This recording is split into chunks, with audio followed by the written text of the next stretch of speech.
쉽지 않은 내용을 다루려고 합니다. 바로 11조에 관한 것입니다. 제가 부임한 이후로 우리 교회에서 제법 많은 분으로부터 이 부분을 좀 알고 싶다, 좀 성경적으로 좀 이렇게 들어보고 싶다, 어떻게 해야 되느냐, 이런 요청들을 제법 받아들였습니다. 여러분, 사실 이 시대에 강단에서 11조를 다루는 것이 참 쉽지 않습니다. 굉장한 용기를 필요로 하는 일입니다. 이유는 결국 11조는 돈이지 않습니까? 그래서 돈 내라는 이야기가 아니냐, 이런 인식 때문이죠. 저도 압니다. 이 시대의 많은 교회와 또 성도들이 돈의 노예가 되어 있다는 질타를 우리는 지금 세상으로부터 받고 있습니다. 그 가운데 돈 이야기를 해야 하니 용기가 필요합니다. 두 번째는 11조와 관련해서 첨예한 논쟁이 있습니다. 한쪽에는 11조를 안 해도 된다, 심지어 하면 안 된다고까지 주장합니다. 다른 쪽에는 11조는 반드시 해야 된다. 사람의 본성은 늘 자신의 욕심을 따르기 마련이죠. 하기 싫고 핑계가 필요한 사람은 이쪽의 말을 들을 것이고, 또 반드시 해야 된다고 믿는 사람은 또 반대편의 이야기를 들을 겁니다.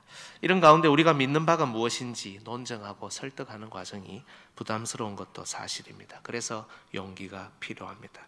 세 번째는 11조가 여러분 율법에 관련된 부분이기 때문에 용기가 필요합니다. 율법, 여러분 쉽습니까? 어렵습니까? 어렵죠. 네, 쉽지 않고 어렵습니다. 따라서 이 이해를 위해 다소 지루하고 긴 시간을 보내야 하는데, 그래서 나름 방법을 생각하다가 몇 차례 나눠서 이 부분을 좀 살펴보면 좋겠다라는 그런 준비를 했습니다. 우리 교회는 이런 시간이 없어도 11조를 잘 하시는 분들이 제법 많습니다.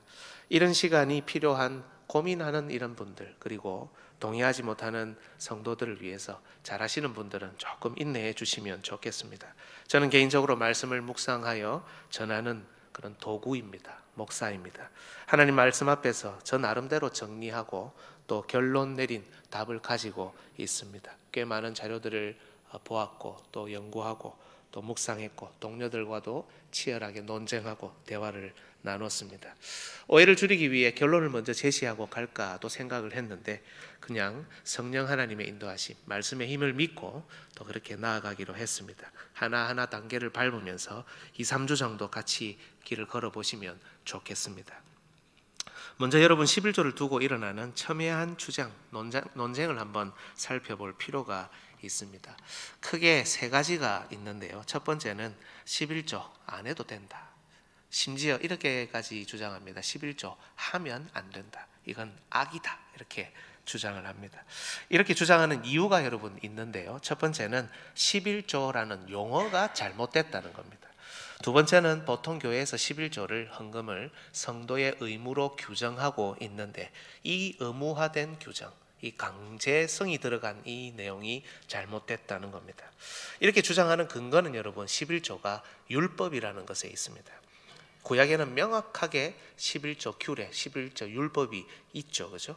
그런데 이것이 율법, 특히 제사와 절기를 다루는 의식법의 일부라는 겁니다. 여러분, 우리가 지금 이 시대에 짐승을 바치는 제사를 드립니까? 안 드리죠. 유월절과 초막절과 안식일을 지키고 있습니까? 아니죠. 구약에는 돼지고기를 먹으면 안 된다는, 부정해진다는 규례가 있습니다. 우리는 이 규례를 지금 지키고 있습니까? 안 지키죠. 돼지고기는 제가 너무 사랑하는 음식입니다. 이런 규례를 지키라고 하면 교회를 안 다닐 것 같아요. 그죠? 그래서 이런 규례는 안 지키는데 왜 유독 11조만, 이 의식법의 일부인 11조만 가져와서 이걸 지키라고 하느냐? 여러분, 꽤 설득력이 있지 않습니까? 또 반대로 신약에는 이런 11조 규례가 명확하게 나오지 않는다는 겁니다. 마태복음 23장 23절을 한번 보십시오. 같이 한번 읽어볼까요? 화 있을진저 외식하는 서기관들과 바리새인들이여, 율법에 더 중한 바 정의와 긍휼과 믿음은 버렸도다. 그러나 이것도 행하고 저것도 버리지 말아야 할지니라. 저것도 버리지 말아야 한다는 말, 이것도 행하라는 말, 이런 것들이 있으니까 이제 11조 규례이지 않느냐 이렇게 반문할 수 있잖아요. 그런데 11조를 반대하는 분들은 이것이 당시 제사 시스템이 있던 때, 그때 하신 말씀이기 때문에 그 당시에만 해당되는 것이고, 예수님이 죽으시고 모든 것을 성취하신 이유는 이 신약 시대에는 더 이상 지킬 필요가 없다고 주장합니다. 이를 뒷받침하는 근거로 사도행전 이후 서신서에는 11조라는 말 자체가 나오지 않죠. 그걸 예로 듭니다. 물론 헌금에 관한 규례는 있지만 모든 헌금은 자발적이고 자원하여 드리는 것이지 강요하고 의무화해서는 안 된다고 주장합니다. 물론 이런 11조 반대론자들도 10분의 1이라는 이 수치가 결국 우리 헌금의 기준이 된다는 것에는 동의를 합니다. 다소 모순적인 동의죠, 그죠? 하지만 11조라는 이 구약의 용어를 그대로 사용하는 것, 그리고 이것을 의무 조항으로 강요하는 것은 정말 잘못됐다는 그런 입장을 가지고 있습니다. 우리 신앙고백서 19장에 보면은 이 율법에 대한 명확한 고백이 나오는데요. 모든 의식법, 앞서 말씀드린 대로 제사, 절기 이런 규례를 다 포함하죠. 이 의식법은 새 언약 아래서는 어떻다고요? 이제 폐기되었다. 이게 우리 고백이거든요. 그래서 이걸 다 근거로 11조 다 이 의식법이 폐기됐는데 왜 강제하느냐, 강요하느냐 이렇게 이야기를 합니다.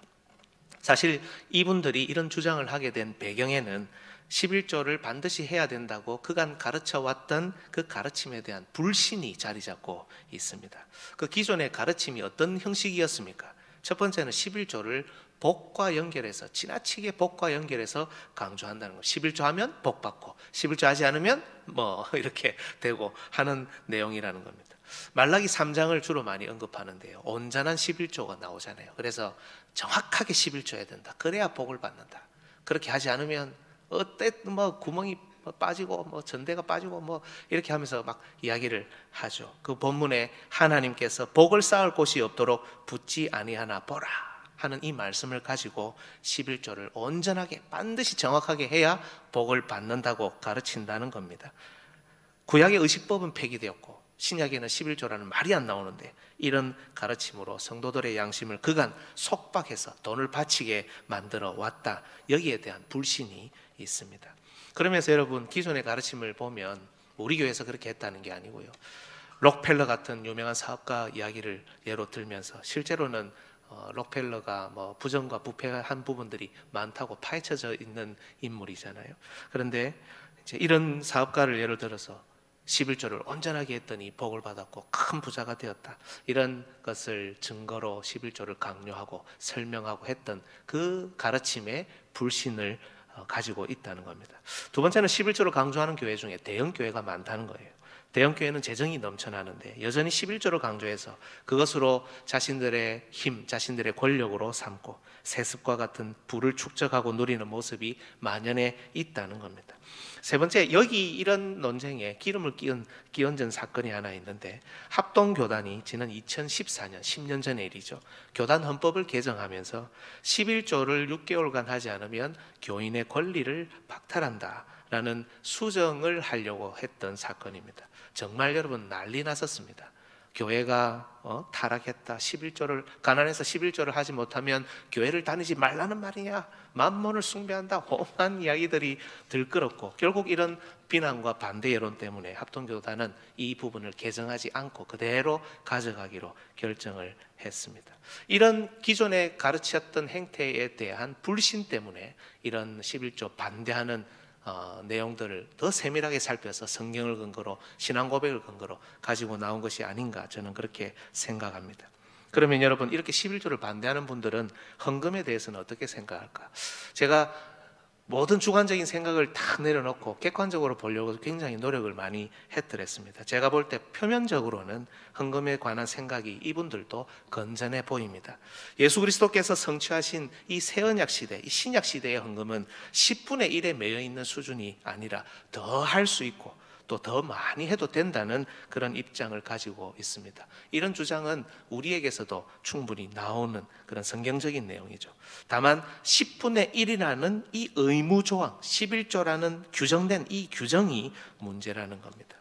사실 논리적으로만 봤을 때 다소 모순적인 주장이기는 하죠. 10분의 1이 그래도 기준이 된다라는 생각을 하면서도 11조는 잘못됐다고 하니까요. 그러나 그 마음은 제가 이해가 됩니다. 예를 들어 여러분 1,000만 원 버는 사람이 11조 100만 원을 하겠죠? 그러면 그 수중에는 900만 원이 남아 있으니까 이분은 살아가는데 별 어려움이 없고 지장이 없다는 겁니다. 하지만 100만 원 버는 사람이 10만 원을 11조 하면 90만 원밖에 남지 않는데 이 사람 생활 자체가 어렵지 않느냐. 그런데 이 11조를 의무화하고 강요하고 규정으로 만들면 모두가 획일적으로 다 10분의 1 내도록 한다면 가난한 사람은 더 가난하게 되고 부자는 더 부자가 되는 법이라는 겁니다.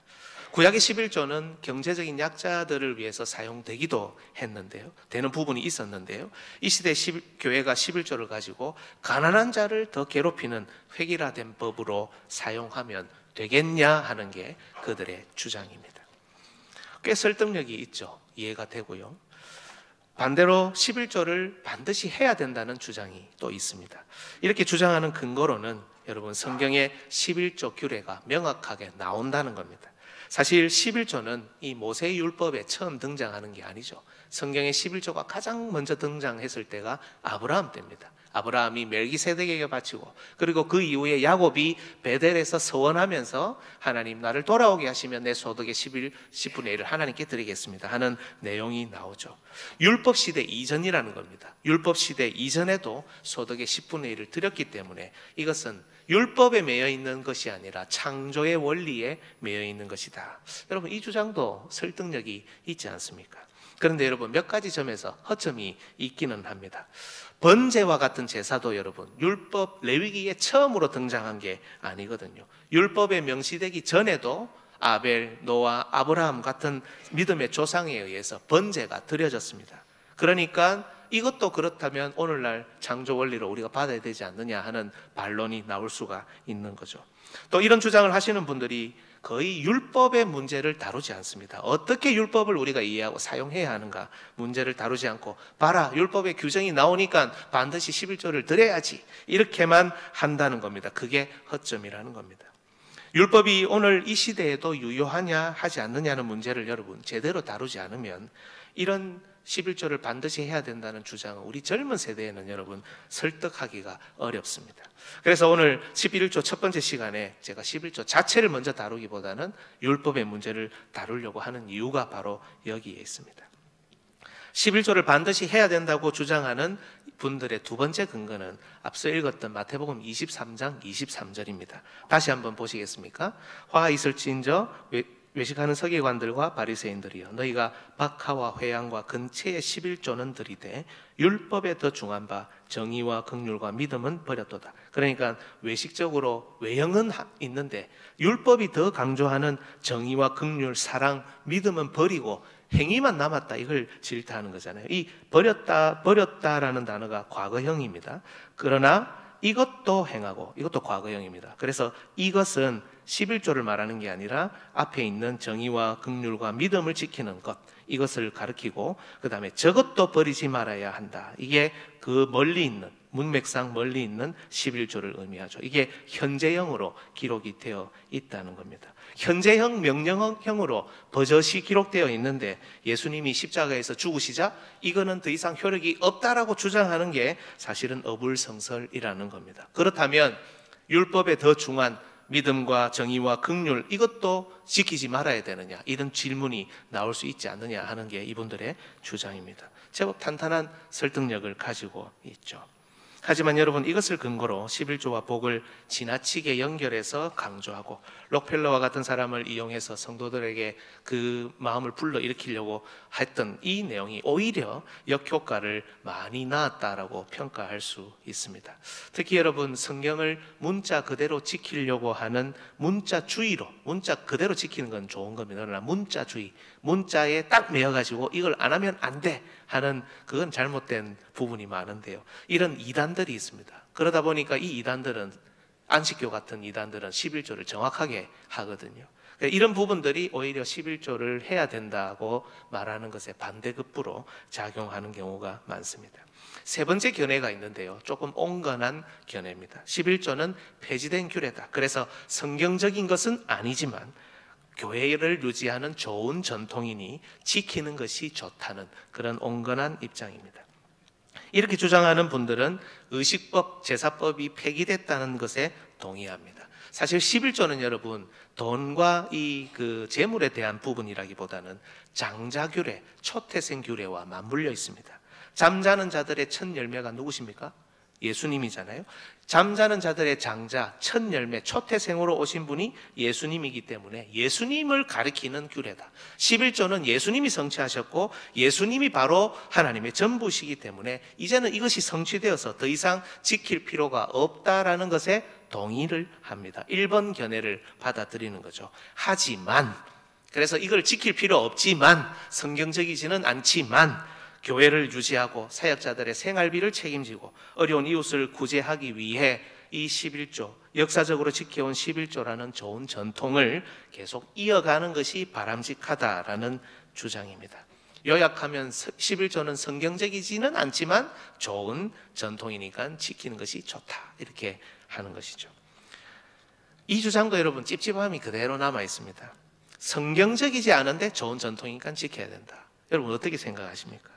성경적이지는 않지만 좋다는 이유로 지킨다면 우리가 사실 받아들이지 못할 것이 없습니다. 예를 들어서 극단적인 얘기는 하지만 동성애자를 교회의 회원으로, 정식 회원으로 받아들이는 문제, 그죠? 이 부분은 우리 교회에 그분들을 구원할 수 있는 길을 열어주는 거니까. 우리 교회 사람이 많아지니까 좋지 않습니다. 그분들도 구원받아야 되죠, 그죠? 그거는 동의하는데 교회의 정식 회원으로 받아들이는 것과 교회에 오시는 것을 자유롭게 하는 것과는 다른 일이거든요. 그런데 이분들에게도 성찬을 베풀고 예배를 드리게 하고 구원의 길을 열어줘야 되니까 우리 회원으로, 정식 회원으로 받아들여야 됩니다. 동성애는 성경적이지 않지만 좋은 것이 있기 때문에 받아들여야 됩니다. 극단적으로 이렇게까지 주장할 수 있지 않겠습니까? 그죠? 그러니까 이렇게 성경적이지는 않지만 좋으니까 하자라고 한다면 못 받아들일 게 없다는 그런 찝찝함이 남아있다는 겁니다. 게다가 11조를 하는 게 좋다라고 온건하게 주장하시는 이 세 번째 주장에 설명하는 내용은 조금 또 많이 나간 주장들이 또 있습니다. 뭐냐 하면 구약의 11조가 경제적인 약자들에게 또 국가를 유지하는 일에 또 공적 영역에서 평화를 유지하는 일에 사용되었기 때문에 오늘날의 이 의미를 그대로 가져와서 굳이 교회에다가 하지 않아도 되고 선교사님들이나 또 사회 정의를 실현하는 NGO 단체, 평화를 위해 애쓰는 시민단체 등에도 내도 된다라는 그런 주장입니다. 그러니까 교회를 위해서도 필요하니 교회에도 되고 또 자기 판단할 때 이게 저쪽으로 가면 좋겠다 하면 저기도 내고 여기저기에 적절하게 내서 온건하게 이렇게 적당하게 사용하라는 내용입니다. 여러분 11조에 관한 이 세 가지 견해지만 들어보면 정말 다양하죠. 각자 자기만의 방식으로 자기 주장을 위해 본문을 사용하고 여기에 기복신앙 문제, 만몬의 문제, 이단의 문제, 거기에 여러 다양한 교파의 다른 입장들, 율법과 복음의 관계, 성경 해석의 문제까지 얽히고 설켜서 쉽지 않은 문제가 바로 11조입니다. 이제 여러분은 그렇다면 관심을 가지고 제게 눈빛으로 질문하실 겁니다. 그러면 목사님은 어떻게 이걸 풀어나가실 겁니까? 목사님의 주장은 무엇입니까? 이렇게 질문을 하시겠죠. 여기에 저는 사실 먼저 여러분에게 되묻고 싶은 것이 하나 있습니다. 여러분, 저는 하나님께서 우리에게 주시는 그런 말씀의 이끄심을 믿고 있습니다. 우리는 누구에 의해서 강요받는 사람이 아닙니다. 우리는 어제 우리 김은 목사님이 새벽에 이 말씀을 하셨는데, 이 표현을 쓰셨는데요, 우리는 누구에 의해서 가스라이팅 당하는 사람들이 아닙니다. 우리는 누구에 의해서 양심이 속박되는 그런 사람들이 아닙니다. 비록 우리는 여전히 부패하고 타락한 본성을 가지고 있지만 그리스도의 보혈로 인해서 회복된 신앙 양심을 가지고 있기 때문에 지금도 우리는 말씀과 성령의 인도하심을 받고 있습니다. 그죠? 물론 여러 가지 이유로 11조를 못 하시는 분들도 제법 많습니다. 저는 재정을 관리하는 사람은 아니지만 여러분의 신앙을 살피고 또 살피는 목사이기 때문에 매주 헌금 명단의 보고를 받습니다. 또 이것이 투명하게 재정을 관리하는 방식이기도 하고요. 헌금 명단을 보면서 여러분의 현재 신앙 상태 한 면을 보기도 하고요. 또 여러분의 현재 경제적인 상황들을 살피기도 합니다. 물론 바빠서 보지 못할 때도 있지만 보면서 기도할 때가 있습니다. 그래서 이 내용들을 제가 보고 있기 때문에 11조를 못 하시는 분들이 제법 있다는 것도 알고 있습니다. 간혹 11조를 띄엄띄엄 하시는 분도 있다는 것을 알고 있습니다. 새로 교회에 가입하신 분들, 초신자분들 오해하지 마십시오. 이런 분들은 헌금 생활을 이렇게 시작을 하기가 쉽지 않습니다. 갑자기 변화된 모습을 보이기 어려운 것도 사실이 아닙니까? 그런데 여러분, 이걸 기억하시면 좋겠습니다. 우리 교회는 강요하지 않습니다. 우리 교회는 여러분의 양심을 속박하지 않습니다. 우리 교회는 성경을 가르치고 성경을 배우는 교회고, 우리 장로님 기도하셨듯이 무익한 종이 많은 교회, 마땅히 할 일을 하는 그런 교회입니다. 신앙 고백이 있는 교회입니다. 그래서 책임 있는 헌금 생활이 지금 비록 따르지 못하는 상황에 있다 하더라도 충분히 이해하고 충분히 공감하고 이것으로 그 사람을 절대 평가하지 않습니다. 이것을 충분히 이해하시는 것을 여러분, 이해하고 있는 것을 여러분 인지하시면서 제가 묻는 질문에, 되묻는 질문에 대답해 보시면 좋겠습니다. 앞에 들었던 세 가지 주장, 그 견해들과는 상관없이 하나님 앞에서 이 질문에 대답을 하면 좋겠습니다. 여러분, 11조 해야 될까요? 하지 말아야 할까요? 속으로 대답하십시오. 네, 이렇게 생각하실지 모르겠어요. 목사님, 질문이 잘못됐습니다. 해야 될까 하지 말아야 될까라고 질문하면 이 질문의 폭이 너무 좁기 때문에 당연히 여기 앉아있는 사람들은 해야 됩니다라고 속으로 대답할 수밖에 없지 않습니까? 예, 오케이, 그럼 질문을 바꾸겠습니다. 여러분, 11조 하는 것이 우리에게 좋습니까? 안 하는 것이 우리에게 좋습니까? 속으로 대답하십시오. 여러분, 11조 하는 것이 하나님 앞에서 맞습니까? 11조 안 하는 것이 하나님 앞에서 맞습니까? 저는 개인적으로 이 설교를 준비하다가 이 질문을 딱 던져놓고 우리 성도들을 떠올려 보니까 대체로 답이 나올 것 같다는 그런 확신이 있었습니다. 저는 벌써 대체로 대답이 나왔다고 봅니다. 이제 우리에게 필요한 것은 여러분, 우리가 드리는 11조에 관한 믿음과 신뢰를 확고하게 해나가는 과정입니다. 성경과 신앙 고백을 통해 11조를 제대로 배워야 하는 그 과정만 남아 있을 뿐입니다. 사실 여러분, 이런 논쟁이 있다는 것, 이런 다양한 견해가 있다는 것 자체가 비록 정도의 차이가 있지만 11조를 하는 것이 좋고 그 하는 것이 맞다는, 안 하기에는 뭔가 하나님 앞에서 바로 서지 못했다라는 그런 찝찝하다는 이런 신앙 양심의 소리가 있다는 반증이 아니겠습니까? 그렇다면 11조를 하지 말아야 할 이유가 도대체 무엇이란 말입니까? 핑계를 찾을 이유가 도대체 우리에게 있습니까? 각기 믿음의 분량대로 지혜롭게, 아름답게, 동행자답게, 우리의 자녀들을 걱정하고 생각하는 사람답게, 우리의 어려운 이웃을 생각하고 교회 안에 사역자들을 돌보겠다는 그런 걱정, 그런 생각하는 사람답게 즐겁게 하면 되지, 핑계를 찾고 안 할 이유를 찾는 것이 그럴 필요가 있냐는 겁니다. 자, 이 정도 1차 결론을 내려놓고 여러분, 이제 율법 문제를 먼저 해결해 봅시다. 11조가 나오는 몇 가지 율법의 본문들이 있습니다. 그 중에 한 군데를 읽어보면 좋겠는데요. 여러분, 신명기 14장 22절에서 29절입니다. 화면에도 뜨고요. 성경을 찾으실 분은 찾아서 보시는 것이 가장 좋을 것 같은데요. 신명기 14장 22절에서 29절, 구약성경 285쪽에 있습니다. 찾기 어려운 분들은 화면을 보시고 제가 읽어보겠습니다. 눈으로 잘 따라와 주시면 좋겠습니다. 너는 마땅히 매년 토지 소산의 11조를 드릴 것이며 내 하나님 여호와 앞 곧 여호와께서 그의 이름을 두시려고 택하신 곳에서 내 곡식과 포도주와 기름의 11조를 먹으며, 그 택하신 곳은 성전이죠, 그죠? 또 내 소와 양의 처음 난 것을 먹고 내 하나님 여호와 경외하기를 항상 배울 것이니라. 그러나 내 하나님 여호와께서 자기의 이름을 두시려고 택하신 곳이 네가 있는 곳에서 내게서 너무 멀고 행로가 어려워서 내 하나님 여호와께서 그 풍부히 주신 것을 가지고 갈 수 없거든. 그것을 돈으로 바꾸어 그 돈을 쌓아 가지고 내 하나님 여호와께서 택하신 곳으로 가서 내 마음에 원하는 모든 것을 그 돈으로 사되 소나 양이나 포도주나 독주 등 내 마음에 원하는 모든 것을 구하고 거기 내 하나님 여호와 앞에서 너와 내 권속이 함께 먹고 즐거워할 것이며, 내 성읍에 거주하는 레위인은 너희 중에 분깃이나 기업이 없는 자이니 또한 저버리지 말지니라. 매 3년 끝에 그 해의 소산의 10분의 1을 다 내어 내 성읍에 저축하여 너희 중에 분깃이나 기업이 없는 레위인과 내 성중에 거류하는 객과 및 고아와 과부들이 와서 먹고 배부르게 하라. 그리하면 내 하나님 여호와께서 내 손으로 하는 범사에 내게 복을 주시리라. 아멘. 여러분, 자세히 본문을 살피는 것은 다음 주로 미루고요. 확실한 것은 여기서 봤지만 이 11조 규례가 제사와 관련되어 있습니다. 절기를 지키는 것과 관련된 그런 의식법이라는 겁니다. 여러분, 율법을 구분하면 크게 세 종류로 구분할 수 있거든요. 화면을 한번 보시겠습니까? 이게 율법을, 그 많은 율법들을 딱 세 군데로, 세 개로 조정하면 이렇게 나옵니다. 도덕법, 의식법, 가로 열고 제사법, 시민법, 가로 열고 재판법. 이 율법은 다 모든 항목들이 이 카테고리로 구분이 됩니다. 예를 하나 들어드리면 각 항목에 도덕법은 여러분 10계명을 언급할 수 있습니다.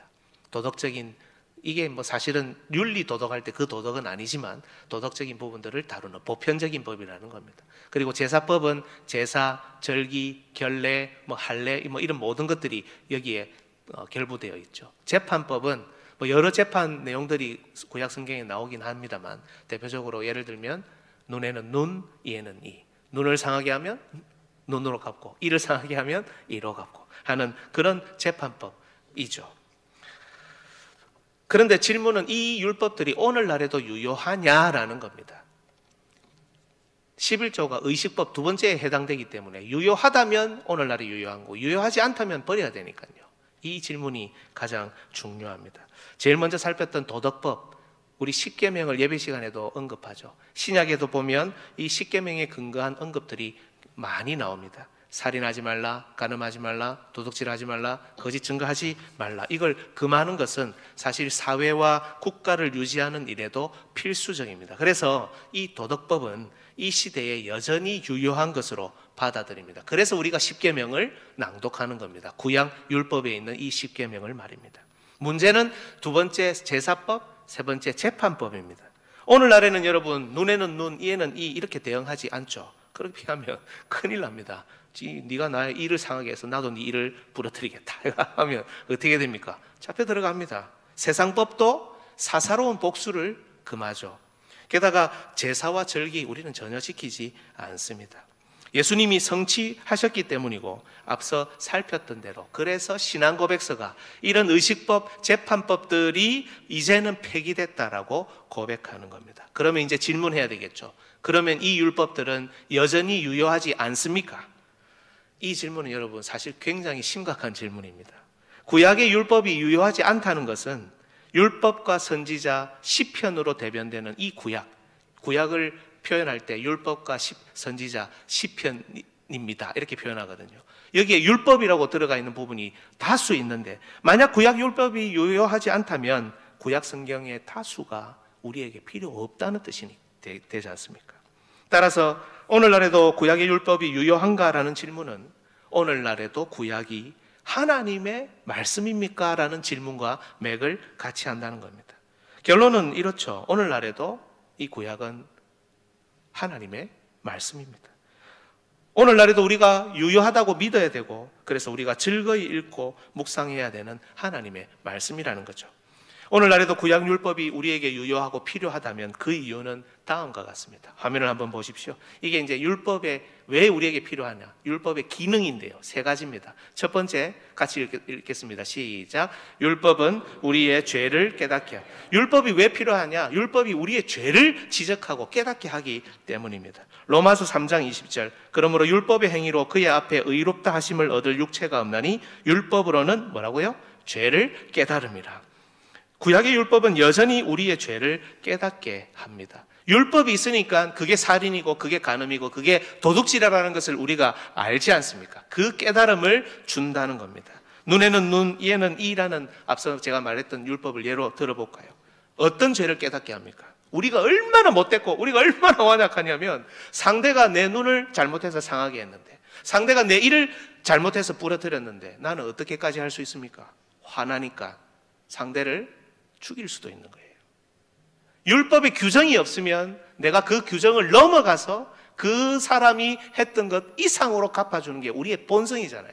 이 규정을 보면은 우리가 얼마나 악한지, 우리가 얼마나 못된지 발견하고 깨닫게 된다는 겁니다. 11조 규례도 마찬가지겠죠. 하나님이 특별히 부르신 레위인 제사장들을 돌보는 법이고 어려운 이웃을 돌보는 법인데, 우리가 얼마나 완악하냐면, 얼마나 못됐냐면, 말로는 형제사랑, 이웃사랑을 말하면서도 우리가 너무 못됐고 우리만 생각하기 때문에 어떨 때는 돌아보지 않는 겁니다.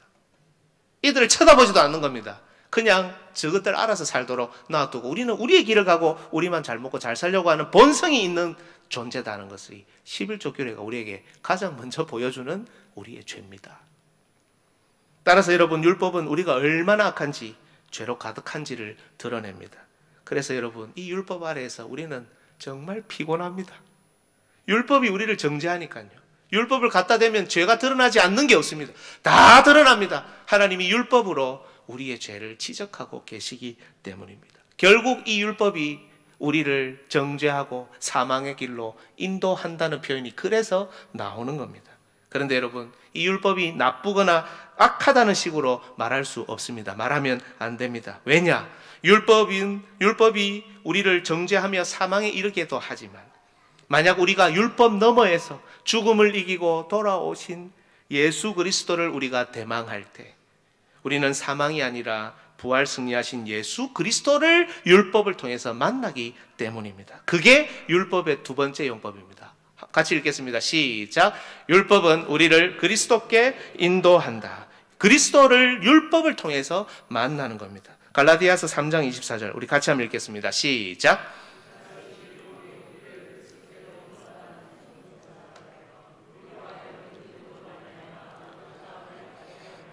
율법이 우리를 그리스도께로 인도하는 교사가 되어서 우리로 하여금 율법을 통과했지만, 그래서 우리는 정죄받을 수밖에 없지만 예수님을 만났기 때문에 믿음으로 말미암아 의롭다함을 얻게 해주는 단계로 인도한다는 겁니다. 그리스도께 인도하여서 그리스도가 아니고서는 이 율법의 멍에에서 도저히 벗어날 수 없다는 그런 연약한 존재라는 것을 깨닫게 해주는 게 두 번째 용법입니다. 그러면 눈에는 눈, 이에는 이 내용을 언급해 봐야 되겠죠. 여기서 우리는 어떤 예수님을 만납니까? 이거는 정당하게 복수하고 정당하게 자기의 권리를 찾고 약한 자들을 함부로 억압하지 못하도록 준 법이잖아요. 그런데 예수님은 복수하지 않으셨습니다. 모든 완악한 그 짐들을 다 짊어지셨습니다. 모든 복수를 잠재우시고 스스로 그 모든 악을 담당하셔서 이제는 그리스도 안에서 우리가 그렇게 하지 않아도 된다는 예수님을 만난다는 겁니다. 마찬가지로 11조 규례, 우리는 무엇을 발견합니까? 예수님이 자기 자신을 내어드려서 우리를 건지셨다는 내용을 발견합니다. 전부를 하나님께 드리고 잠자는 자들의 첫 열매 11조로 자기를 드리셨다. 이제는 예수님이 이것을 성취하셨다. 우리를 위해서. 이 내용을 발견한다는 겁니다. 그런데 율법은 이것으로 끝나지 않습니다. 세 번째 용법이 있습니다. 한번 읽읍시다. 시작. 율법은 우리에게 감사와 순종의 길을 보여준다. 이제 율법은 우리에게 어떻게 살아야 하는지, 감사하면서 순종하면서 어떻게 살아야 하는지를 보여준다는 겁니다. 히브리서 13장 15절에서 16절 같이 읽겠습니다. 시작.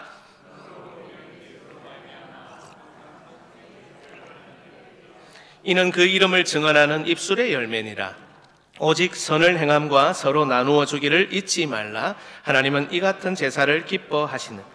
이제는 짐승을 바치는 구약의 제사를 드리지는 않지만 찬송과 감사의 제사를 드리는 사람으로, 자기 자신을 거룩한 산 제물로 드리는 사람으로 서 있다는 겁니다. 선을 행하고 서로 나누어 주며 서로 돌보고 세워가는 것을 하나님이 기뻐 받으시는 제사와 예배로 고백하면서 살, 형식적으로 교회 와서 예배만 드리고 그냥 그렇게 사는 신앙생활 하는 게 아니라 서로 사랑하고 선을 행하고 나누어주고 돌보고 세워가는 이 모든 것이 하나님께서 기뻐 받으시는 우리의 예배, 우리의 제사라는 겁니다. 눈에는 눈, 이에는 이라는 율법 다시 예로 들어볼까요? 무엇을 우리가 발견할 수 있습니까?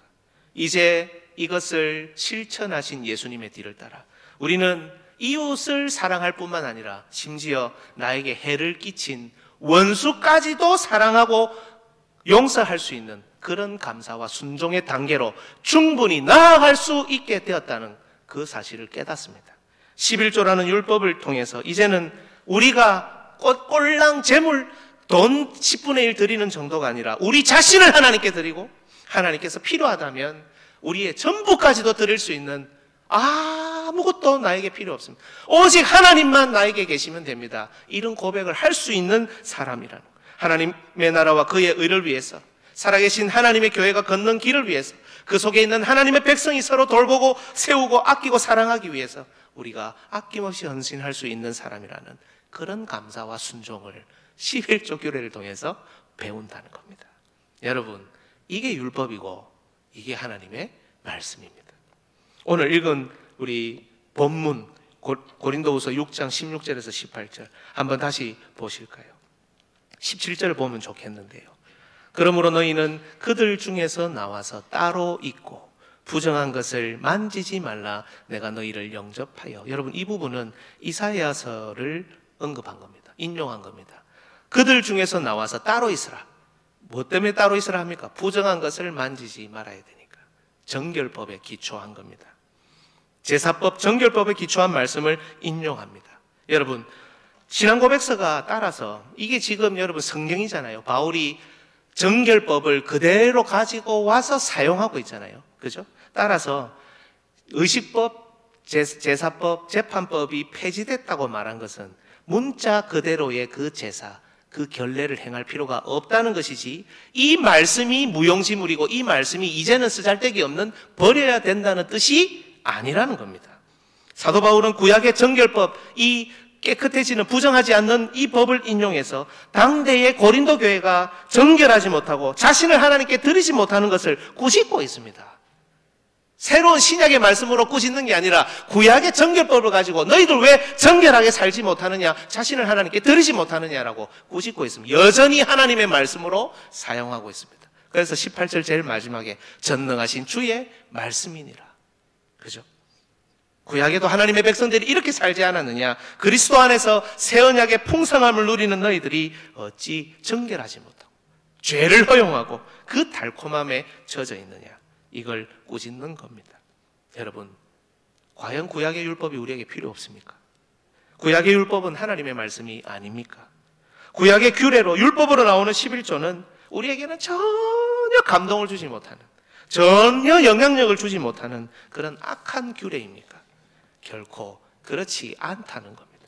이 모든 말씀은 여전히 굳어있는 우리의 심령, 여전히 악해져만 가려는 우리의 심령을 후벼 파고 디비고 그리스도로부터 멀어지려는 우리를 다시금 비추어서 그리스도께로 인도하고 성령 안에서 우리의 악한 본성을 거슬러 선한 양심으로 감사와 순종으로 하나님과 하나님의 백성을 섬기는 길을 보여주고 있습니다. 그래서 여러분, 앞서 읽었던 신앙고백서 19장 제일 마지막 항에 이래 되어 있습니다. 위에서 말한 율법의 여러 용도도, 아까 제가 설명했던 세 가지 용법, 이 용도도 뭐라고요? 복음의 은혜에 배치되지 않는, 복음이다, 이게 은혜로운 길이다라는 걸 가르쳐주죠. 오히려 복음과 순조롭게 부합한다. 그리고 그리스도의 성령께서 사람의 의지를 복종하게 하시어 율법에 계시된 하나님의 뜻이 요구하는 바를 강요하지 않습니다. 여러분, 의무라는 것이 강요가 아닙니다. 우리는 절대 양심을 속박하지 않습니다. 어떻게 해요? 자유롭고 기꺼이 행하시게 하기 때문이다. 누가 하신다는 겁니까? 성령께서요.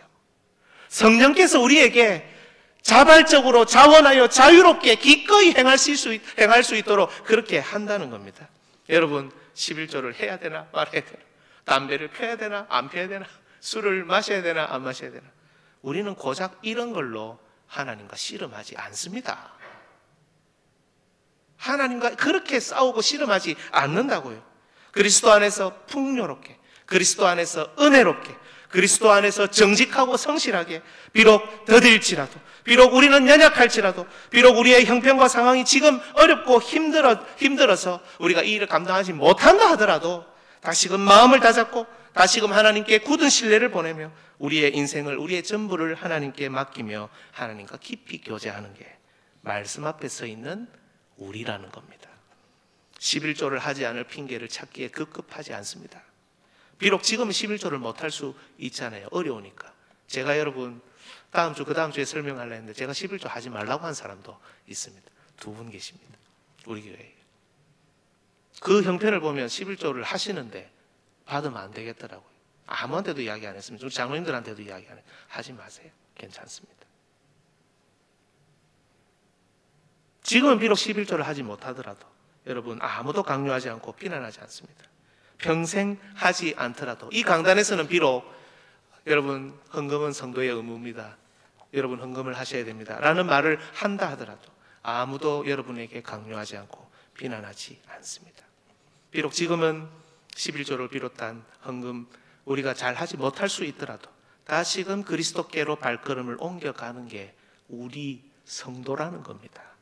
여러분 다시 한번 질문드립니다. 하나님의 말씀은 여전히 유효합니까? 아멘. 구약의 율법은 여전히 하나님의 말씀입니까? 아멘. 가난하거나 부하거나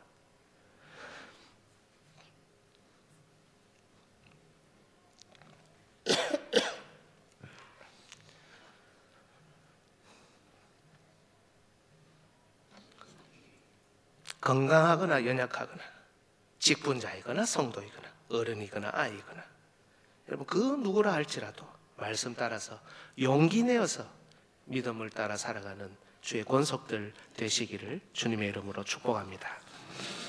우리 같이 한번 찬송이 아니죠. 오늘 봉헌송이 있습니까? 없습니까? 예. 204장 부르면서